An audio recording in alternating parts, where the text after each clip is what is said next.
विधानसभा चुनावों को लेकर चौहटन विधानसभा की सरगर्मियां तेज है। इस संबंध में कमठा मजदूर यूनियन के चौहटन ब्लॉक के सचिव महेश सिंह से बात करते हैं। महेश सिंह जी, बताइए, आने वाले चुनाव में किसका पलड़ा भारी रहने वाला है? या तो पलड़ा तो भारी, तो देखो राजस्थान में यहाँ चौहटन विधानसभा की बात करें तो चौहटन विधानसभा बीजेपी आगे है। और क्योंकि गवर्नमेंट राजस्थान सरकार ने जो भी मजदूरों के हित की योजना थी उसको किसी को तो बंद कर दिया बिल्कुल, किसी को आगे धकेल के तैयार के ऐसा किया जिसको मजदूरों को कोई फायदा मिला नहीं। और मजदूर तो जयपुर तक कई तक जाकर के हड़तालें की वगैरह की, तो मांगे भी रखी, लेकिन मजदूरों की जो मांगे वाजिब थी उसमें भी इनको कुछ पहले का भी विवाह सहायता मिलेगी वो उसकी योजना को काटा। फिर सुख शक्ति योजना शुरू की तो सुख शक्ति को वो भी पड़ी है, ठंडे बस्ते में पड़ी है। बाकी जो भी योजना है मजदूरों को लाभ नहीं मिल रहा, जितनी योजना थी वो बिल्कुल एक ठंडे बस्ते में रख दी है। मजदूरों का जो आक्रोश है वो बिल्कुल कांग्रेस सरकार के विरुद्ध है।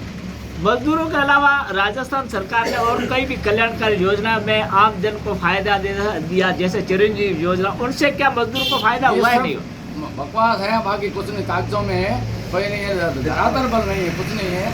ये जैसे फोन में रखा तो फोनों में कई औरतों को 5-5-6 दिन तक आ गया कि धक्के खाने के, कुछ नहीं है। फोन ये तो मामूली से रेवड़ियाँ टाइप को करके उनको राजी किया है, बाकी कुछ नहीं है, धरातल पर कुछ नहीं है। लेकिन आने वाले विधानसभा चुनाव में जो न यहाँ का चौहटन विधानसभा में 3 उम्मीदवार खड़े हैं, त्रिकोण मुकाबला है या भाजपा आगे चल रही है?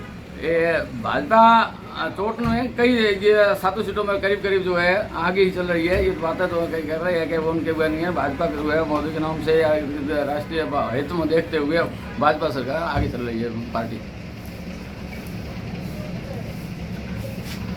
अपने बीच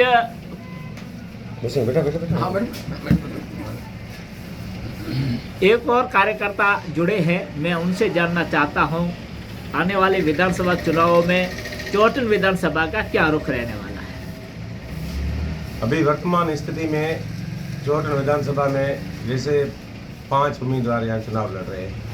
इसमें एक तो कांग्रेस है, एक बीजेपी है, एक रालोपा है, एक बहुजन समाज पार्टी और एक निर्दलीय है। तो आज के समीकरण को देखते हुए, धरातल का जो हकीकत है, सच है, उसको देखते हुए यहाँ आज की डेट में बीजेपी तीसरे नंबर पे चल रही है, कांग्रेस 1 नंबर पे चल रही है और रालोपा 2 नंबर पे चल रही है। और आगे की स्थिति अब क्या होगी ये तो जनता जनार्दन पर निर्भर करता है, न तो किसी कार्यकर्ता पे निर्भर करता है, न किसी उम्मीदवार पर निर्भर करता है। लेकिन जो चुनाव आ रहे हैं उस पर ननिया क्षेत्र का माहौल है, वो क्षेत्र का माहौल किधर की ओर ज़्यादा दर्शाता है? वर्तमान स्थिति में ज़्यादा कांग्रेस की तरफ है। 1 नंबर पे कांग्रेस चल रही है और 2 नंबर पे रालोपा चल रही है, 3 नंबर पे बीजेपी चल रही है। वर्तमान स्थिति धरातल की है, क्योंकि मैं रोजाना फील्ड में जा रहा हूँ, प्रचार में जा रहा हूँ, मैं स्थिति देख चुका हूँ। लेकिन यहाँ पर जो तीनों उम्मीदवार अनुसूचित जाति के हैं, लेकिन उनमें से ज़्यादा पलड़ा किसका भारी है, तथा आप जो आम मतदाता है वो क्या दर्शा रहा है? वर्तमान स्थिति में जो पार्टियों को लेकर के चलते हैं, तब लोग क्या कि ये जो चुनाव है, ये चुनाव बहुत बेचीदा चुनाव हो चुका है, कोई खुलकर सामने नहीं आ रहा है। अंदर ही अंदर के हिसाब से ये वोटिंग होगी। और वर्तमान स्थिति से जैसे अंदर की बात करें तो उसमें तरुण राय कागा साहब मजबूत स्थिति में है, क्योंकि वो पूर्व विधायक है और पूर्व में उन्होंने लोगों के काम किए, विकास किया, उस विकास के अनुरूप लोग इनसे जुड़े हुए हैं। लेकिन लोग कह रहे हैं कि तरुण राय कागा लोगों का वोट कटिंग कर रहा है दोनों पार्टियों का, तो ये ज़्यादातर किसका वोट कटिंग कर रहा है? देखो, ये ज़्यादातर तो भारतीय जनता पार्टी को वोट कर रहे हैं। तो इससे तरुण राय जी कागा साहब क्या पहले पायदान पर पहुंच रहे हैं? देखो, आज की डेट में तो हम 2 नंबर पे चल रहे हैं, कुछ ही दिनों में हम 1 नंबर पे आएंगे। अभी आप दूसरे पायदान पर हो और कुछ दिनों के बाद जैसे जैसे चुनाव नजदीक आएंगे, जैसे हमारा प्रचार बढ़ता है, जैसे हम गाँव में घूम रहे हैं, अभी तक तो जिस गाँव में घूमे उस तो हम तो लास्ट ही थे, लास्ट नंबर पे थे, लेकिन हम 2 नंबर पे आए। क्यों? हम धरातल पर उतरे, लोगों से मिले, लोगों से जब बात की तो हमें पता चला हाँ हम अब 2 नंबर पे आए। अब और जगह भी मतलब जाना बाकी पड़ा है। जब जाएंगे वहाँ का सच आएगा तब हम सच बताएंगे। वैसे पहले तो तुक्का है, तुक्का तो मैं मार नहीं सकता हूँ। कुल मिलाकर आप कंपटीशन में हो और आप जब जैसे चुनाव होंगे उस दिन आप नंबर 1 की पोजीशन पर आ सकते हो। कंपटीशन तो क्या, हम जीत की कगार पर है आने वाले समय में।